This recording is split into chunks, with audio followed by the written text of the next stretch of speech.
Hello friends, welcome back to my YouTube channel Vaishnavi free education classes.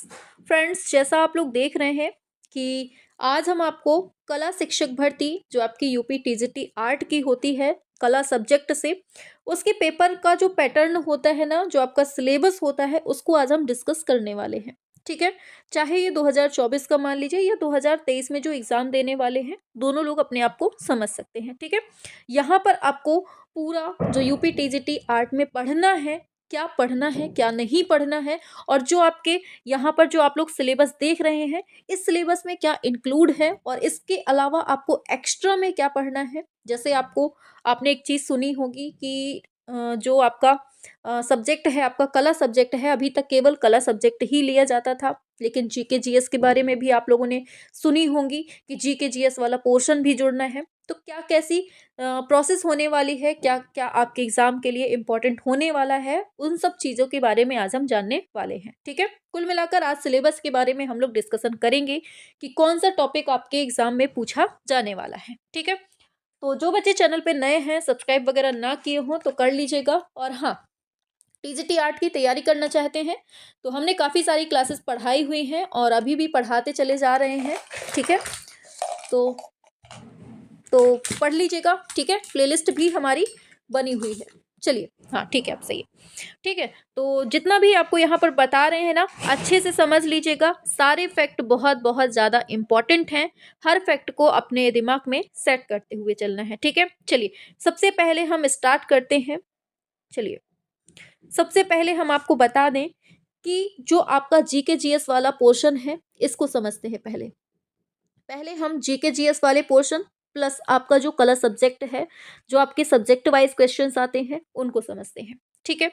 जो आपकी next vacancy 2024 में ये new बात हो रही है। जो न्यू वैकेंसी आएगी 2024 में, न्यू विज्ञापन आएगा, नया नोटिफिकेशन आएगा, उसकी बात करें तो उसमें आपका जो जीके जीएस वाला पोर्शन है वो बिल्कुल से जुड़ सकता है। क्योंकि जो आपने जो आयोग की तरफ से एक नोटिस जारी हुआ था, उसमें मेंशन्ड था कि जो आपका अब टीजीटी वाला पोर्शन होगा, पीजीटी वाला पोर्शन होगा, उसमें आपका जीके जीएस को पूछा जाना अनिवार्य होगा। ठीक है। ये लिखकर दे दिया गया था आयोग की तरफ से।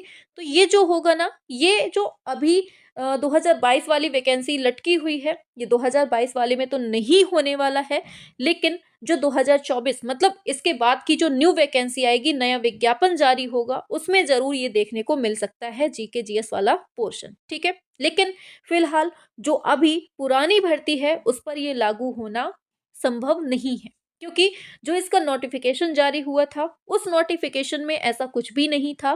तो जब तक नोटिफिकेशन में मेंशन ना हो कि आपके सिलेबस में क्या क्या पूछा जाना है, उसके अलावा आयोग पूछने की हिम्मत नहीं कर सकता है। ठीक है।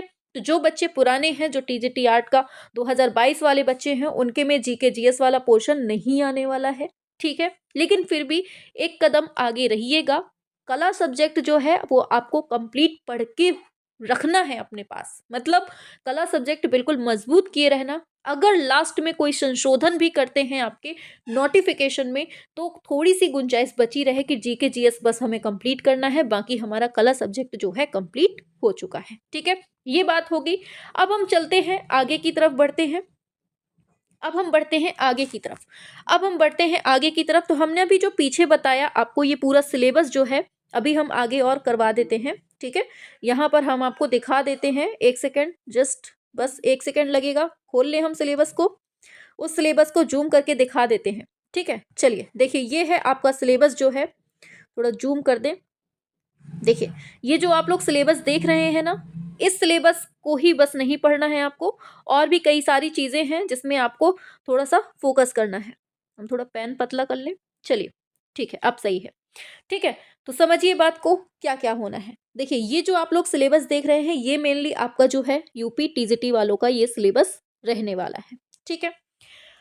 इसमें आप लोगों ने देखा भारत के प्रागैतिहासिक कला केंद्र, जैसे इसमें मिर्जापुर है, भीमबेटका है, रायगढ़ है, और आपका बांदा क्षेत्र दिया है, पंचमढ़ी, होशंगाबाद, ये सब जो चीजें दी हैं, ये इसमें आपको पूरा पूरा आपको क्या पढ़ना है, भारतीय प्रागैतिहासिक चित्रकला के बारे में पूरा पूरा पढ़ लेना है। ठीक है, टॉपिक नंबर 1 समझ में आ गया आपको कि भारत का प्रागैतिहासिक केंद्र आपको पढ़ने हैं, चित्रकला पढ़नी है आपको मेनली। ठीक है, ये केवल केंद्र दिए हैं, लेकिन आपको हर चीज पढ़नी है भारतीय प्रागैतिहासिक चित्रकला की। चलिए हम लिखते भी जाते हैं आगे पेज में।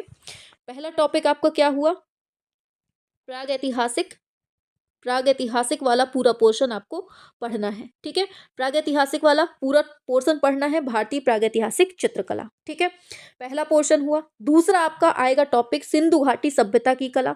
ये जो सिंधु सभ्यता की कला इसमें दिया है, हड़प्पा, मोहनजोदड़ो, ये बस दिया है ना, इसमें आपको पूरा पढ़ना है। सिंधु घाटी सभ्यता कला से संबंधित जितना भी होगा पूरा पढ़ना है, केवल हड़प्पा और मोहनजोदड़ो ही नहीं पढ़ना है, पूरा आपको जितने भी उसमें केंद्र मिले हैं ना, हड़प्पा हो गया, मोहनजोदड़ो हो गया और चहुंद्रो हो गया, जितने भी केंद्र मिले हैं वो सभी आपको पढ़ना है। तो हम शॉर्टकट में लिखते जा रहे हैं, यहाँ पे समझते जाना कौन कौन से टॉपिक आपको पढ़ने हैं। सिंधु घाटी वाला हो गया।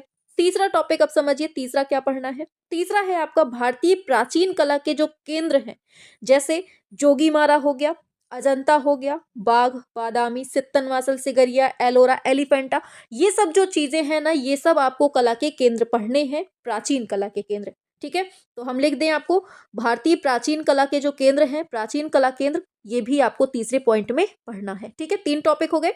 चौथा टॉपिक लिखिए, चौथा पॉइंट लिखिए, प्राकृत चित्रकला। अब देखिए आगे आपको क्या पढ़ना है, प्राकृत चित्रकला। इसमें आपकी 2 कलाएं आती हैं, पहली पाल कला आती है, दूसरी जैन कला आती है। कौन कौन सी, जैन और पाल आती है, इसी को मतलब जैन को ही अपभ्रंश बोल देते हैं। ठीक है, तो जो आपकी ये भारतीय लघु चित्रकला दिया है ना, तो आपको चौथा जो टॉपिक आपको लिखना है वो है आपका प्राकृत चित्रकला। कौन सा, प्राकृत चित्रकला, जिसमें आप लोग पाल देखेंगे और जैन देखेंगे। ठीक है, तो ये आपको पढ़ना है, चौथा टॉपिक हो गया। पांचवा जो टॉपिक आता है आपका, इसको समझिए। पांचवा टॉपिक आता है आपका राजस्थानी कला। कौन सा, यहीं पर हम डायरेक्टली बता देते हैं, ठीक है, बार बार उसको नहीं दिखाते हैं। तो नेक्स्ट आता है आपका राजस्थानी कला। ठीक है, समझ लीजिएगा, फास्ट लिख रहे हैं थोड़ा। छठवें में जो आपका आएगा ना, वो आएगा मुगल कला। मुगल कला पढ़नी है। हम मोटे मोटे पूरे टॉपिक बताए दे रहे हैं, इसके अंदर बाकी आपको बहुत सारी चीजें पढ़नी पड़ेंगी। ये हम पूरा आपका सिलेबस बताए दे रहे हैं कि आपको ये पढ़ना है, फिर इसके अंदर जो जो चीजें हैं ना, वो सब पढ़ेंगे आप लोग। तो राजस्थानी कला आपको पढ़नी है, फिर इसके बाद मुगल कला, और इसी में आपकी दक्षिणी कला भी आ जाएगी इसी में साथ में। ठीक है, सातवां टॉपिक लिखना है आपको पहाड़ी कला। कौन सा, पहाड़ी कला। अब पहाड़ी कला में आपको पूरा हर चीज, कांगड़ा वगैरह, ये सब कुछ चीजें आपको पहाड़ी में मिलेंगी, तो आपको पूरा पहाड़ी कला पढ़ लेनी है। ठीक है, 8वां नंबर, 8वां समझ लीजिए, तंजौर, उड़ीसा, कालीघाट, कंपनी शैली, राजा रवि वर्मा, यहीं पर आपको देखने को मिल जाएंगे। तो ये सब चीजें आपको जो मिलेंगी, ये सब आपको पढ़नी है। तंजौर, उड़ीसा, कालीघाट, कंपनी शैली, कंपनी शैली यहाँ पर हम लिख दे रहे हैं, कंपनी शैली। ठीक है, तो ये सब चीजें आपको यहाँ पर पढ़ लेनी है। ठीक है, आगे बढ़ते हैं अब नेक्स्ट कला, सॉरी, चलिए, हाँ, तो नेक्स्ट आते हैं, 8 तक हो गया। 9वां लिखिए। 9वां लिखना है आपको बंगाल शैली के कलाकार। कहाँ के, बंगाल शैली के कलाकार आपको लिखने हैं। ठीक है, आगे चलते हैं। 10वां, बंगाल शैली के कलाकार बहुत इंपॉर्टेंट है, क्योंकि अपने भारत की चीज है, बहुत अच्छे से पढ़ लेना है। ठीक है, 10वां नंबर क्या है, 10वां नंबर है आधुनिक और समकालीन कलाकार भी पढ़ने हैं आपको। ठीक है, 11वां टॉपिक लिखिए। 11वां टॉपिक है आपका यूरोपीय प्रागैतिहासिक कला।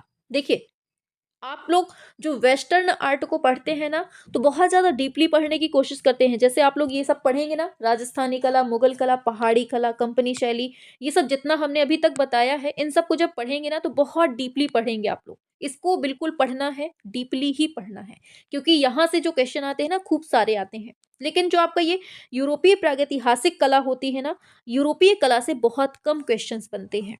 ठीक है, यूरोपीय कला से बहुत कम क्वेश्चंस बनते हैं। तो हमारा जो मानना है, जहाँ तक हमें लगता है, अगर आप लोगों को थोड़ा सा भी विश्वास हो रहा हो, तो हम यही कहेंगे कि जो यूरोपीय प्रागैतिहासिक कला है, इसकी आप लोग थ्योरी ना पढ़ें। अगर किसी को बहुत ज़्यादा मंशा है पढ़ने की, तो पढ़ ले, बिल्कुल आराम से पढ़ सकते हैं।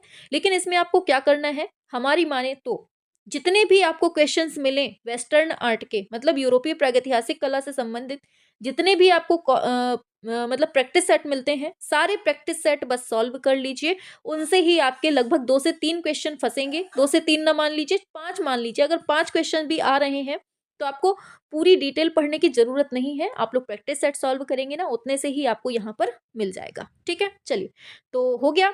12वां नंबर देखते हैं। 12वें नंबर में आपको पढ़नी है मिस्र और मेसोपोटामिया की कला।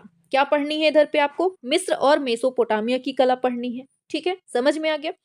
13वां नंबर लिखिए। 13वें नंबर में आपको क्रीटन, माइसीनियन और यूनानी कला इधर पे पढ़नी है। क्या पढ़नी है? क्रीटन, माइसीनियन और यूनानी कला पढ़नी है। ठीक है, आगे बढ़ते हैं। देखिए, आप जब ये वाला सिलेबस देखेंगे ना, तो देखने में बहुत छोटा सा लग रहा है, बहुत ज्यादा ही छोटा सा लग रहा है, क्योंकि उसने मतलब बहुत कम चीजें लिख दी हैं। लेकिन जो आनी है आपके एग्जाम में वो केवल इतनी ही नहीं आएंगी, इससे भी ज्यादा चीजें आएंगी। ठीक है, तो आपको ज्यादा तैयारी बना के रखनी पड़ेगी। 14वें में क्या है आपका? समझिए, 14वें में है आपकी यूरोपीय मध्यकालीन कला। अभी हमने पीछे देखी थी यूरोपीय प्रागैतिहासिक कला, अब हम यहाँ पढ़ेंगे यूरोपीय मध्यकालीन कला। इसमें आपका जो है बाइजेंटाइन, रोमनस्क, गॉथिक, आरंभिक ईसाई कला, ये सब चीजें यहाँ पर देखने को मिल जाएंगी। ठीक है, 14 हो गया। यहाँ यूरोपीय हम बता रहे हैं पूरा। ठीक है, अब देखिए 15वें नंबर पे पुनरुत्थान कालीन कला होगी। ठीक है, फिर इसी में आप देखेंगे बरोक कला, रोकोको कला इसी में देखने को मिल जाएगी। नवशास्त्रीवाद, स्वच्छंदतावाद, रोमांसवाद, ये सब चीजें यहाँ मिल जाएंगी। और ब्रिटिश दृश्य चित्रण मिलेगा देखने को, बारबीजा चित्रकार और यथार्थवाद और प्राक रैफेलवाद, ये सब चीजें यहाँ पर आपको देखने को मिल जाएंगी। मतलब आप लोग पूरा टोटल अगर देखेंगे ना, तो प्रभाववाद, नव प्रभाववाद, उत्तर प्रभाववाद, घनवाद, अभिव्यंजनावाद, अति यथार्थवाद, दादावाद, भाववाद, मतलब जितने भी ये टोटल वाद है ना, ये सब आपको यहीं पर आपको देखने को मिल जाएंगे। ठीक है, जैसे आप लोग पढ़ेंगे तो ऑप आर्ट भी आती है, पॉप आर्ट, भविष्यवाद, सर्वोच्चवाद, सुरीलवाद, ये हम पूरे वाद है आपको एक बार जल्दी से रिवाइज में बताए दे रहे हैं कि ये सब आपको पढ़ने हैं। ठीक है, लिख लीजिए, चाहे आप लोग तो लिख लें अपने टॉप मतलब कॉपी में जितना हम बोल रहे हैं। ठीक है, ऑप आर्ट, पॉप आर्ट, भविष्यवाद, सर्वोच्चवाद, सुरीलवाद, नवलचीलवाद, किरणवाद और कंप्यूटर कला होती है। कंप्यूटर कला से भी क्वेश्चन पूछ लिए जाते हैं, जैसे कि बाइट, बाइट का वो पूछ लेगा कितने, एक बाइट बराबर कितने बिट होती हैं, या एक बिट बराबर कितने बाइट, ऐसे करके केबी वाले क्वेश्चंस भी पूछे जाते हैं। इंस्टॉलेशन आर्ट, एक्शन पेंटिंग, ये सब क्वेश्चन आपके यहाँ पर जो मिल जाएंगे ना, पूरा यहाँ मिल जाएगा आपको। ठीक है, चलिए, 19वीं शताब्दी की कला में आपको हमने बता दिया क्या मिलेगा। फिर 20वीं शताब्दी, मतलब ये सब आपके यही यही आसपास का पूरा मिल जाएगा। ठीक है, अब आते हैं, बात करते हैं, 15 टॉपिक हो गए। 16वें पे लिखिए। ये सब हमने यहाँ 14, 15, 13, ये जो हमने बीच में अभी बताया ना आपको, बीच में क्या बताया था अभी हमने आपको? यूरोपीय प्रागैतिहासिक कला, फिर उसके बाद यूरोपीय मध्यकालीन कला बताई हमने, और फिर पुनरुत्थान कालीन कला बताई। ठीक है, फिर उसके बाद हमारा जो स्टार्ट हुआ था ना, वो 19वीं शताब्दी की कला, जिसमें हम लोग प्रभाववाद, नव प्रभाववाद, उत्तर प्रभाववाद देखते हैं। और फिर हम 20वीं शताब्दी में आते हैं तो घनवाद, अभिव्यंजनावाद, ये वाले वाद मिलते हैं। फिर अल्पकालीन कला प्रवृत्तियों में आते हैं तो वहां भविष्यवाद, सर्वोच्चवाद, ये सब चीजें मिलती हैं। अब हमारा जो 16वें नंबर का टॉपिक आता है वो आता है कला का अर्थ, मतलब कला के बारे में। अब हम यहाँ पढ़ेंगे आपको 16वें नंबर पे कला के बारे में कि कला का अर्थ क्या होता है, कला की परिभाषा, इसके जो 6 अंग हैं जिन्हें हम षडंग बोलते हैं, कला के तत्व कितने होते हैं, ये सब चीजें हम 16वें टॉपिक में पढ़ेंगे। तो 16 टॉपिक हो गए क्लियर। आगे चलें। चलिए, यहां तक किसी को समस्या नहीं होनी चाहिए। ठीक है, 16 टॉपिक यहां तक हो गए। आगे चलते हैं, यहीं पर हम बता देते हैं। ठीक है, पेज खत्म हो गए हैं। हाँ, चलिए, तो 17 नंबर पे लिखिए। 17वें नंबर पे क्या आएगा आपका? सौंदर्य शास्त्र आ जाएगा। प्राचीन ग्रंथों में जो कला का वर्णन मिलता है, ये सब चीजें आपकी यहाँ पर मिल जाएंगी देखने को। यहीं आपको संयोजन के सिद्धांत मिलेंगे, परिप्रेक्ष्य और माध्यम और टेक्निक और ग्राफिक कला, ये सब चीजें आपको यहीं पर आपको मिल जाएंगी। ठीक है, 17 टॉपिक हो गए। 18वें नंबर पे लिखिए। 18वां नंबर जो आता है आपका वो होता है लोक कला का। कौन सा? लोक कला का। अब जैसे रंगोली है तो मेनली किस विशेष राज्य के लिए इम्पोर्टेंट है, वो हो जाएगी। मेहंदी कहाँ के लिए है, और जैसे लोक कला में नृत्य भी आ जाएंगे, संगीत भी आ जाएंगे, और मतलब कलाएं भी आ जाएंगी, हर चीज इसमें आ जाएगा। ठीक है, समझ गए आप लोग 18वें नंबर पे। 19 नंबर का जो टॉपिक है, 19 नंबर का टॉपिक है स्थापत्य कला और मूर्ति कला। जब आप इतना सब कुछ पढ़ लेंगे तो आपको पढ़ना है फिर लास्ट में स्थापत्य कला और मूर्ति कला पढ़नी है। स्थापत्य में आपका आगरा, दिल्ली का किला और भी काफ़ी सारी चीज़ें आ जाएंगी। मूर्ति कला में आपकी काफ़ी सारी मूर्तियाँ आएंगी, जैसे मोहनजोदड़ो से जो मिली थी कांस्य की मूर्ति, ये पढ़ेंगे आप लोग। तो स्थापत्य कला और मूर्ति कला के बारे में सब कुछ मिलेगा, ठीक है। आगे आगे बात करते हैं विविध। अब लास्ट जो टॉपिक आता है 20वें नंबर पर, वो है आपका विविध। अब विविध में क्या पढ़ना है? विविध में काफी सारी चीजें होती हैं, हमने एक महामैराथन बनाई हुई है, आप केवल उसको पढ़ लीजिए। और भी जो अगर फैक्ट होगा मोस्ट इंपॉर्टेंट वाला, वो भी हम आपको करवा देंगे, तो केवल उसको पढ़ लेना, उतने से ही आपका हो जाएगा, ठीक है। चलिए, तो ये विविध की बात हो गई, तो बस इतने ही आपको पढ़ने हैं। और देखिए, भारतीय कलाकार और उनकी कलाकृतियां भी पढ़नी है, ठीक है। खैर, वो तो जब आप लोग कलाकार पढ़ेंगे ना, तो वहीं पर आप लोग कलाकृतियां पढ़ लेंगे। जब यूरोपीय पढ़ेंगे तो उनके भी कलाकारों में कलाकृतियां पढ़ लेंगे, ठीक है। तो ये सब चीजें आपको पूरी पढ़नी है। और हाँ, दो दो टॉपिक और लिख लीजिए, दो क्या, एक टॉपिक और लिख लीजिए। 21वां टॉपिक आपका जो बहुत पूछा जाता है, वो है कला दीर्घाओं के बारे में। भारत में जो कला शिक्षा के प्रमुख केंद्र होते हैं, कला दीर्घाएं होती हैं और कला संगठन होते हैं और जो संग्रहालय होते हैं, इनको जरूर पढ़ लेना, क्योंकि यहाँ से 100% 2 से 3 क्वेश्चन सेम टू सेम पूछ लिए जाते हैं, ठीक है। तो आपको ये 21 टॉपिक जो हमने बताए हैं, ये पूरे 21 के 21 टॉपिक पूरे पढ़ लेने हैं, ठीक है। तो हमने यहाँ आपको पूरे क्या बताए, 21 टॉपिक बताए हैं, तो आपको पूरे 21 टॉपिक अच्छे से पढ़ लेने हैं, ठीक है। उम्मीद है बहुत अच्छे से समझ में आया होगा, हर फैक्ट को बहुत अच्छे से समझाने की कोशिश की है। ये केवल आपका यूपी टीजीटी में दिखाया गया है नाम के लिए कि ये पढ़ना है, लेकिन एक्चुअल में जो आपका सिलेबस है ना, वो जो हमने यहाँ बताया है आपको, अरे यहाँ जो बताया है ना आपको सिलेबस, मेनली आपका सिलेबस ये है आपका, ठीक है। तो उम्मीद है समझ में आ गया होगा। चैनल पे नए हैं, सब्सक्राइब वगैरह ना किए हो तो कर लीजिएगा, ठीक है। लाइक वाइक ना किए हो तो कर दीजिएगा। चलिए।